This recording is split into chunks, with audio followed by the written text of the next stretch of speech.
महिलाएं आज बहुत कुछ सीख सकती हैं। रेखा गुप्ता को अब पहले आप जान लीजिए रेखा गुप्ता हैं कौन। दिल्ली की नई मुख्यमंत्री रेखा गुप्ता की उम्र 50 वर्ष है और वो 47 वर्ष के प्रवेश वर्मा से 3 साल बड़ी हैं। राजनीति में तो वो प्रवेश वर्मा की जूनियर हैं, लेकिन उम्र में प्रवेश वर्मा से 3 साल बड़ी है। रेखा गुप्ता के बारे में आज आपको 3 महत्वपूर्ण बातें पता होनी चाहिए। पहली बात, वो इंपोर्टेड नेता नहीं है, यानी वो किसी और पार्टी से बीजेपी में नहीं आई है। वो पिछले 30 वर्षों से बीजेपी में एक कार्यकर्ता के रूप में लगातार काम कर रही है और उनका जो बैकग्राउंड अगर आप देखेंगे तब आपको समझ में आएगा कि कैसे वो यहां तक पहुंची है। पहले वो बीजेपी के छात्र संगठन एबीवीपी की एक कार्यकर्ता थी। इसके बाद वर्ष 1996 में वो दिल्ली विश्वविद्यालय के छात्र संघ की अध्यक्ष बनी, यानी उन्होंने छात्र राजनीति भी की है बहुत अच्छे से। फिर भारतीय जनता युवा मोर्चा की प्रदेश मंत्री बनी, इसके बाद निगम पार्षद बनी, फिर विधायक बनी और आज मुख्यमंत्री बन गई। बीजेपी देश की शायद इकलौती ऐसी पार्टी है जिसके देश में 11 मुख्यमंत्री ऐसे हैं जो पहले कभी बीजेपी में एक छोटे से कार्यकर्ता हुआ करते थे। इसलिए आज बीजेपी के जो लाखों कार्यकर्ता हैं, जब वो इस तरह के फैसलों को देखते हैं तो उन्हें अपने लिए भी एक उम्मीद जगती है। वो भी खुश होते हैं और उन्हें लगता है कि बीजेपी में एक कार्यकर्ता का भी भविष्य अच्छा है। अगर कार्यकर्ता लायक है, अगर कार्यकर्ता मन लगाकर काम कर रहा है, अगर वो प्रतिभाशाली है, तो एक दिन वो मुख्यमंत्री की कुर्सी तक पहुंच सकता है। दूसरी बात, रेखा गुप्ता किसी राजनीतिक खानदान से नहीं है और वो पहली बार विधानसभा का चुनाव जीती हैं और दिल्ली के शालीमार बाग विधानसभा क्षेत्र से वो जीवन में पहली बार विधायक बनी हैं। पहली बार विधायक बनते ही मुख्यमंत्री भी बन गई।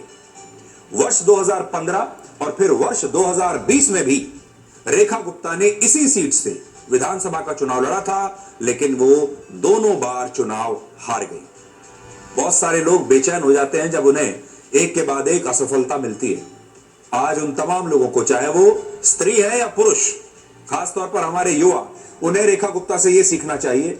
2 बार विधानसभा का चुनाव हारने के बाद तीसरी बार वो फिर उतने ही मेहनत से, उतनी ही शिद्दत से लड़ी और जीत गई और मुख्यमंत्री भी बन गई।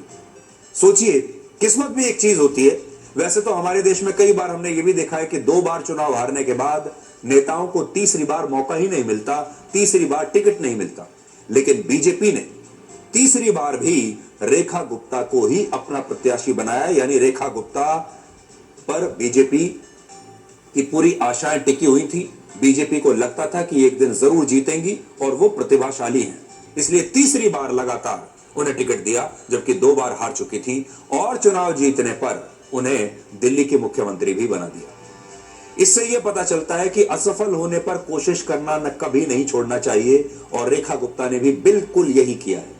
दिलचस्प बात यह है कि पिछले साल रेखा गुप्ता दिल्ली के नगर निगम में दिल्ली के मेयर का चुनाव भी हार गई थी, लेकिन 2 साल बाद आज वो दिल्ली की मुख्यमंत्री बनकर वापस लौटी हैं, विधायक बनकर वापस लौटी हैं और इसी को हम कहते हैं समय का चक्र। और ये समय का जो चक्र है ये घूमता रहता है। बहुत सारे लोग इसकी वजह से निराश भी हो जाते हैं, उम्मीद खो देते हैं, लेकिन देखिए जो समय का चक्र है, जब ये पूरा घूमता है तो फिर सब कुछ बदल कर रख देता है। और तीसरी बात यह है कि रेखा गुप्ता दिल्ली की पहली नहीं बल्कि चौथी महिला मुख्यमंत्री होंगी। दिल्ली में एक पुरानी परंपरा रही है महिला मुख्यमंत्रियों की। पहली मुख्यमंत्री दिल्ली की सुषमा स्वराज थी, जिन्हें बीजेपी ने ही मुख्यमंत्री बनाया था। दूसरी मुख्यमंत्री महिला शीला दीक्षित थी। तीसरी आम आदमी पार्टी के नेता आतिशी थी, जो अब चुनाव के समय जब चुनाव हुए थे तो वो मुख्यमंत्री थी। और अब चौथी बार दिल्ली को एक महिला मुख्यमंत्री मिल रही है जिनका नाम है रेखा गुप्ता।